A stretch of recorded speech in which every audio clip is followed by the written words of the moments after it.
Hello, e-commerce fans, and welcome to 10-Minute Ecom, an AOV Lab podcast. Every episode, we break down a new and different tactic that can help you improve your e-commerce KPIs, key performance indicators. I'm your host, Andrew Figgins, and like most of you, I am an e-commerce professional. You may know me as the founder of AOV Lab, the former VP of Product Innovation at Scrubs and Beyond, or as the former Director of E-commerce Technology at Rural King. Today, I'm excited to be talking to James Denker, an e-commerce colleague that I go way back with and who is doing incredibly interesting work in e-commerce. Anyway, James, what did you come on the show today to share with your e-commerce colleagues? Hi, my name's James Denker, VP at Digital. I work out of Boca Raton, our headquarters, but we have other offices. One thing I've seen that works in e-com is being resourceful. Thank you, James. After the ad, we'll get right into the chat. Today's episode of 10-Minute Ecom is brought to you by shop.aovlab.com. It is a brand new store with fun apparel and gear, specifically for ecom professionals just like you and me. We've got high quality embroidered and printed t-shirts, hoodies, and hats that will spice up any Zoom call or in-person meeting with your team. If you lead a team, these products make for awesome gifts to celebrate hitting a conversion rate or average order value milestone. If you work in e-commerce, I think you'll not only find some humor in these products, but also a sense of pride for what you do every day. Again, the site is shop.aovlab.com. Head over right now and browse while you listen, unless you're driving. In that case, pull over. You've got to see and share these products. One last time, the website is shop.aovlab.com. And now, back to the show. Yeah, I think we could just dive right into it. I think 2023 was a tough year for ecom, James, as we know, and it's a pleasure to have you here on 10-Minute Ecom today. But 2023, and I was, one of the so-called victims of cost cutting and everything. I worked for a company that was looking to really manage their costs. Since I was a casualty, my position was eliminated. But 2024, I think we're already starting to see some changes happen. But I love the topic you brought today, being resourceful, because no matter if you're looking for a new role or you're in your current role, obviously being more resourceful is going to be of high value. Sure. I think they are short-sighted in their decision-making process at your former company, but I definitely appreciate the time to reconnect. It's been a long time, so great to see you. So just a little bit about me, right? My name is James Denker. I'm a VP at Digital. We recently rebranded right around Shop Talk last year. And we're a full service e-commerce agency and really built for upper mid-markets and mature retailers focused on bespoke commerce solutions. Very good, James. And tell me a little bit about this topic that you brought today and being more resourceful. Like when you just think about that topic or that word, I'm curious what comes to mind. Like in what ways do you want to talk about becoming more resourceful? I would say if I am the smartest person in the room, I don't want to be in that room. But given that I'm usually not the smartest person in the room, I'd like to call myself the most resourceful person in the room. So I think the best way to start that off is by defining what that is from a business perspective. And it's really the ability to creatively cope with problems and obstacles that you're faced, and how about problem solving is applied in those scenarios. So that's usually how I look at approaching a specific scenario in this insanely fast-paced iterative industry that we are in e-commerce, right? Yeah, that's certainly something I've seen in my last two roles, is that there's a wall, and I guess I'd call it like the normal wall that a lot of e-commerce professionals hit, right? And no matter if you're trying to raise an important KPI, conversion or AOV or revenue, like you're going to hit that wall. You're going to face some huge challenges. But when those challenges come up, whether they're external or internal, how do you see that ability to get over that hurdle? What do you think are some of the ingredients of being able to be that problem solver that can go a little bit further than maybe others have in the past? Yeah, I appreciate the question. And I think scenario-based problems are an easier way to apply it. So maybe it was your boss asking you for something you've never done before. Maybe it was a client evaluating bounce rate, just very bespoke. I think the common denominator for me is always being present. And how do I analyze the market in a way that is going to be fruitful for whatever you do behind the curtains, in front of the curtains, whatever? How do you bridge the gap? A lot of times I find myself looking for articles and other thought leaders in the industry. So, two things that come to mind. A one stop shop for me that's great is WGSN. Where is this kind of collective view from a creative perspective, from a strategy perspective, from a marketing, from a technology, from a leadership perspective on these bespoke verticals, on these bespoke engagements with customers? It's a very holistic viewpoint of how I look to digest a specific problem and turn that into a solution. A little bit more tired of the pavement in terms of going through those types of scenario based questions and market leading insight. I'd also say, like my friends at Philip Jackson and Brian Lang over at Future Commerce and people such as yourself, right? As we start evangelizing, what are these podcasts that are going to help give me different perspective on how I'm viewing a specific problem and how do I want to address it differently? So taking different pieces of inspiration almost gives you a buffet of how you want to approach it and taking that and turning it into something that you created yourself as the end result. I think that's well said. And I think it's a good point too to say, I think this somewhere around the 20th episode or so of 10-minute ecom. And it's something I was actually just thinking about the other day when I was editing one of the episodes is if you're an e-commerce VP or director and you're trying to like take every single tactic that we share on the show or is shared on the show and apply it, like you're not going to get very far because no one can do that. We have to have focus and we have to understand what our biggest challenges are. What are some of the ways that you identify those big challenges when you're like starting to get involved with a brand new e-commerce brand?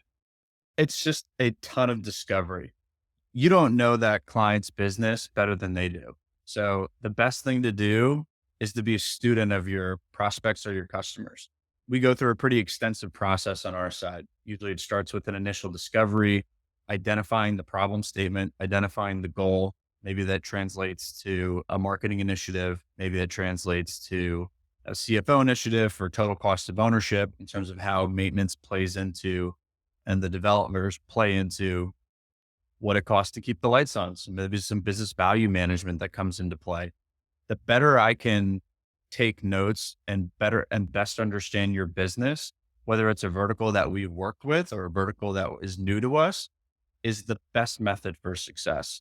And depending if it's a marketing problem or a technology problem, we have leaders in that business that could help appropriate the best solution from creative design, visual design, engineering to a marketing ambition. So I'd probably pause there because you can go in so many different directions in terms of how you want to tackle the problem, but it's a great place to start.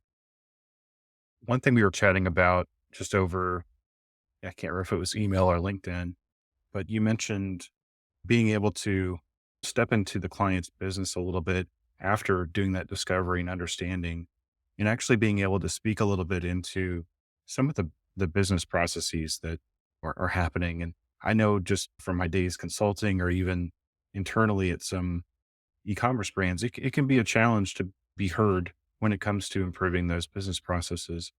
Do you have a way that you approach that, or how do you convince the client basically to listen to your process advice? I think the easiest thing is trying to be as conservative in terms of benchmarking, right? There's industry benchmarks, there's vertical specific benchmarks. And then let's say we're doing a retention marketing project. You want to go in and understand what's the RFM modeling of what that business looks like? What's the recency, frequency, and monetary value of the specific customers? Is this a mature business that has GCP products like Looker and they have specific data visualization dashboards for specific marketing leadership where they want to know the revenue per recipient of that specific email engagement?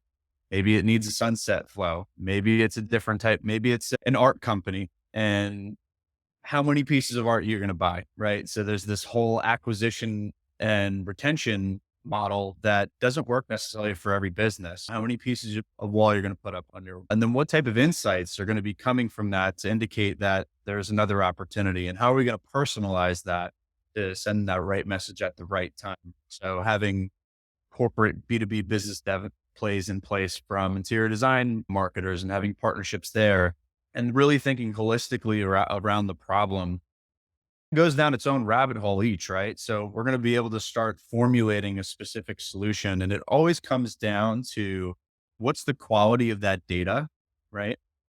And what, like, how engaged is that audience relative to the business model? And then how can we apply that to either a plus or minus, whether that's a healthy, whether it's eliminating technical debt or whatever this, case may be, that will help you make a best informed decision for a return on an investment. Excellent, James. Thanks for sharing that. And I want to ask you more about resourcefulness and maybe your own story a little bit about feeling like you can be that most resourceful person in the room.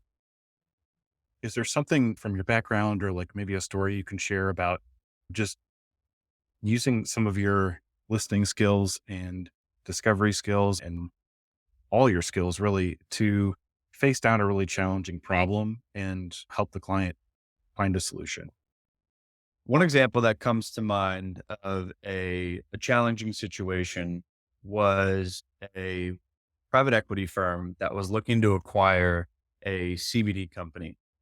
That CBD company was essentially from inception as a part of their initial business plan, new product to market, new direct to consumer, and it's this lifestyle brand.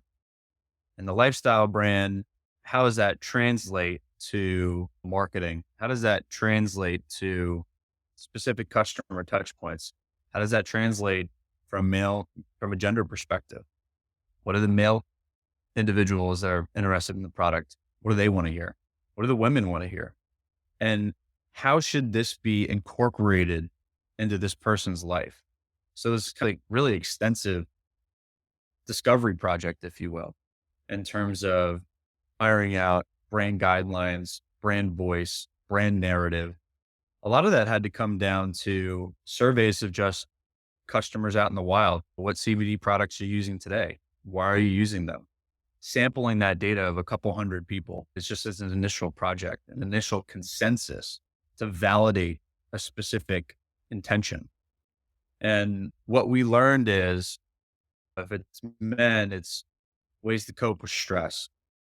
If it's someone who's in a lifestyle capacity, likes to go to the gym every day, it has a lot to do with combating inflammation, right? If it's women, it's also a similar narrative to deal with stress. Maybe not so much on the inflammation for workouts for women. So building these types of narratives and building that type of consensus helped us dictate, what the visual design and the creative design and what the UX ultimately is going to look like. How's that going to translate in terms of our messaging? What type of A/B tests from educational versus technical content, almost technical like health content, right?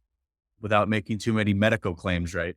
Of how those journeys are going to be incorporated into someone's life, right? And you can highlight that through professional athletes, right? One specific athlete was a professional volleyball player. Another one was an up and coming boxer who made it to some of the top promotions, and how that translates to their following and connecting those specific data silos throughout marketing campaigns, social retention, et cetera. And how do we bring that all together? So for someone like I Am Digital, we're traditional of taking a business that has a brand voice, has a brand narrative. Someone already knows what they're about, what those touch points are going to be. And we come in with the fine sandpaper or demonstrate new A/B testing or new strategies. So coming from something that's an established, almost household name to something brand new was a big challenge for us in terms of establishing a footprint. And how do we build that that breadcrumb trail in terms of building something that we could grow with that specific customer? And how do those products eventually evangelize from CBD into like sleep gummies And how's that more of a holistic process that they can incorporate into their lives? Absolutely. Yeah. I think it makes so much sense for the brands that can afford an agency like I Am Digital to work with an agency like yours because you have a lot of expertise in the room, so to speak. There's a lot that you can share with that client broadly, but also specifically because as an agency, you're able to work with a lot of brands simultaneously, but then, of course, over the years. So it's a very valuable perspective, both for your clients and, of course, for our listeners on 10 Minute Ecom. So, James, it is 10 Minute Ecom. It's a brief show, not a lot of time. But I wanted to ask you before we head off today, for your colleagues in e-commerce, is there anything else that you'd like to share with them today? Starting the new year for me is always pretty important, but I only had a week off when we were off camera to help evaluate the progress that I made personally or professionally and how that applies to 2024 goals. I think now that we're on record and how we're benchmarking where we were and where we're headed, everyone wants to move that needle up. But how does that actually translate? Right. And how can we be realistic in goals? I think from a year over year perspective, that is a tough thing to realize for retailers is meeting those types of demands, whether it's private equity or unrealistic expectations from leadership because of the accelerated pace of what ecom's been, especially in the past 4 to 5 years. How can we find ways to find incremental growth in existing and then new strategies? So any parting ways, I would absolutely recommend you to head to specific keynote leadership that you could find at trade shows. The ones that's coming up in short order is NRF or Shop Talk. They have anything from Walmart, et cetera, in terms of brands that you need to understand that is either a critical part of your business from a marketplace perspective, or just a leader in your industry, like maybe like Sephora, and you want to understand how they're evangelizing the CPG beauty industry. I definitely defer to some of that leadership in terms of how they're making their bets, who has a much bigger purse to make their investments on. But I hope that gives you enough inspiration in terms of being resourceful and tying these things all together. And we don't always have to have the answers ourselves. And how can we leverage that in the community that we have today? Yep. And I'm happy to admit and quick to admit that I'm certainly not the person with all the answers. But James, I feel like I got some more answers from you today. So I really appreciate your time. Thanks so much for coming on the show. Thank you, Andrew. I appreciate it. Well, we have hit that 10-minute mark, so that's a wrap for today's episode. I want to again thank our guest, James Denker. If you have a moment, be sure to subscribe, like, or follow the show on Apple Podcasts, Spotify, Amazon Music, Google Podcasts, or wherever it is that you listen. As mentioned earlier in the episode, please head on over to shop.aovlab.com, our brand new store that helps to support this podcast. It is launching with nearly 100 products, so plenty to choose from. Our top seller so far is a shirt that simply says Ecom on it. I wear it around my extended family, so I can point to it when my relatives ask me what I do. I hope you enjoyed this episode of the show. Until next time, this is Andrew Figgins, signing off and saying, have a good one.